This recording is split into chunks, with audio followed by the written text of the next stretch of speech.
இங்கே ஒரு பையன் வீல் சேரில் ஸ்கூலுக்கு வரான். அவனை ஒரு பொண்ணு மட்டும்தான் வெல்கம் பண்ணுறான். வேறு யாருமே அவன் கூட விளையாடுறதில்ல. அந்த பொண்ணு ரொம்பவும் கைண்ட் ஹார்ட்டட். ஸோ கயிறெல்லாம் எடுத்துகிட்டு போயிட்டு அவன் கூடயும் விளையாடணுன்ட்டு ஜன்னல்லாம் கட்டி அந்த கயிறை தூக்கி போட்டு இவளாவே வீல் சேரை தள்ளி ஜாலியாக விளையாடுறாங்க. அடுத்து என்ன பண்ணுவோம்? நெக்ஸ்ட்டு என்ன, ஃபுட்பால் தான். ஜாலியாக ஃபுட்பால் விளையாடிட்டு நெக்ஸ்ட்டு கண்ணாமூச்சி விளையாடிட்டு இந்த மாதிரி ரொம்பவும் ஹாப்பியாக இருக்காங்க. வெறும் விளையாட்டு மட்டும் இல்லாமல் அவன் கைகள்லாம் செயல்படணும், கால்கள்லாம் ஒரு ஆக்டிவாக இருக்கணும்ன்ட்டு நிறைய ப்ராக்டிஸ் கொடுக்குறா.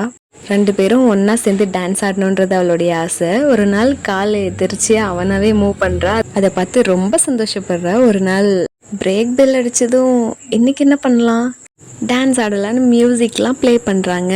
அந்த பையனுக்கு கனவில் ஜாலியாக ஃப்ரெண்டு கூட டான்ஸ் ஆடுற மாதிரி இமேஜின் பண்ணிக்கிறான். ரொம்பவே ஹாப்பியாக இருக்கான். அடுத்த நாள் மார்னிங் ஃப்ரெண்டை தேடுறான். அவனை எங்கேயுமே காணோம். அப்போ தான் புரிஞ்சது அவன் இறந்துட்டான் அப்படின்ட்டு. பல வருஷம் கழிச்சு அதே ஸ்கூலுக்கு மேக்ஸ் டீச்சர் வராங்க. அது வேறு யாரும் இல்லை, இந்த ஃப்ரெண்டுக்கார பொண்ணு தான். ஃப்ரெண்டு ஞாபகமாக எப்பொழுதும் அந்த கயிறு அவளோட